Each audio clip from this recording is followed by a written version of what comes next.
আসসালামু আলাইকুম। সবাই কেমন আছেন? আশা করি সবাই অনেক ভালো আছেন। আজকে আমি খুবই মজার একটা পিঠা বানিয়ে দেখাবো। আর এই পিঠাটার টেস্টটা হবে কিছুটা বিস্কিটের মতো, কিছুটা কেকের মতো। আর আমি তো বলেছি যে আমি পিঠা তৈরি করে দেখাবো।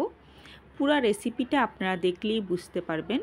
আমি একটা পিঠা একটু ভেঙে আপনাদেরকে দেখাচ্ছি। আপনারা ভিতরে দেখেই বুঝতে পারছেন যে কতটা সফট হয়েছে, কিছুটা কেকের মতো দেখতে কিন্তু লাগছে। আচ্ছা, এখন মূল রেসিপিতে চলে আসি। পিঠাটা তৈরি করার জন্য আমি 2টা ডিম ভেঙে নিয়েছি এবং 5-6 চামচের মতো আমি চিনি নিয়ে নিচ্ছি। চিনি এবং ডিম ভালোভাবে মিক্সড করে নেব। এটা মিক্সড করতে প্রায় 4 থেকে 5 মিনিটের মতো সময় আমার লেগে গিয়েছে। চিনি এবং ডিমটা ভালোভাবে মিশানো হয়ে গেলে তারপরে অন্যান্য উপকরণগুলো দিয়ে দেব। প্রথমেই আমি এখানে সুজি দিয়ে দিলাম 1 কাপের মতো। সুজির সাথে ডিম এবং চিনি ভালোভাবে মিশিয়ে নিচ্ছি। এর আগেই কিন্তু আমি অল্প কিছু চালের গুঁড়া ভিজিয়ে রেখেছিলাম নরম হওয়ার জন্য। এখানে আমি আমার হাতের 2 মুঠ চালের গুঁড়ো নিয়েছিলাম। এটা পানি দিয়ে জাস্ট আমি ভিজিয়ে রেখেছিলাম। আমি কিন্তু একটু লবণও দিয়ে দিয়েছি।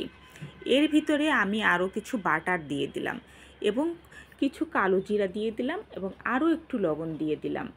এখন দিয়ে দিব গুঁড়ো দুধ 2-3 টেবিল চামচের মতো। তারপরে দিয়ে দিলাম আটা। সব কিছু ভালোভাবে মিশিয়ে নিতে হবে। এই ডোটা কিন্তু একদমই নরম হবে না। পরাটার ডো এবং পাতলা যে আমরা পিঠার ডো তৈরি করি এর মাঝামাঝি পর্যায়ের একটা ডো তৈরি হবে। আপনারা দেখেই বুঝতে পারছেন যে আমি প্রথমে চামচ দিয়ে নাড়ছিলাম, কিন্তু পরে কিন্তু আমি হাত দিয়েই মেখে নিচ্ছি। আঠালো একটা ডো তৈরি হয়েছে। মোটামুটি পিঠা বানানোর ডোটা কিন্তু রেডি হয়ে গিয়েছে। আর এটা ডোটা রেডি হয়ে যাওয়ার পরে আমি কিন্তু 1 ঘন্টার জন্য রেস্টে রেখে দেবো, যেহেতু চালের গুঁড়া এবং এর ভিতরে সুজিও রয়েছে। এটা একটু নরম হতে সময় লাগবে। আপনারা দেখতে পাচ্ছেন হাতে কিন্তু একদম লেগে যাচ্ছে না। আমি এরকম করে করে সবগুলো পিঠা বা বিস্কিট যাই হোক না কেন আমি তেল গরম করে তেলে দিয়ে দিলাম। আর অবশ্যই তেলটা মিডিয়াম আঁচে থাকতে হবে। খুব বেশি জাল দিলে কিন্তু পিঠাগুলো পুড়ে যাবে। আপনারা দেখতে পাচ্ছেন একটা পিঠা কিন্তু অনেকটা বেশি পুড়ে গিয়েছে। এটা তখন প্রথম অবস্থায় যে দিয়েছিলাম তখন জালটা একটু বাড়ানো ছিল। আপনারা মিডিয়াম আঁচে এগুলোকে ভেজে নেবেন। আর এটা খেতে যে এত মজা আমি কি বলবো।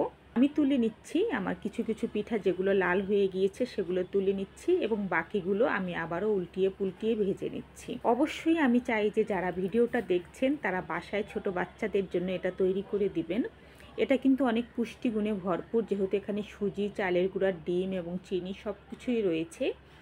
আর কালো জিরা দেওয়া আছে। এটা সত্যিই কিন্তু পুষ্টিগুণে ভরপুর একটা পিঠা। গোল্ডেন ব্রাউন কালার করে আমি এগুলোকে ভেজে নিচ্ছি। আমি সবগুলোই কিন্তু তুলে নিলাম। ভাজা কিন্তু মোটামুটি কমপ্লিট হয়ে গিয়েছে। আরও কিছু ভাজা বাকি রয়েছে, আমি সেগুলোও ভেজে নিব। আর আপনাদের আজকের ভিডিওটি কেমন লাগলো আপনারা আমাকে অবশ্যই জানাবেন। যারা পুরো ভিডিওটি দেখেছেন তাদের অনেক অনেক ধন্যবাদ।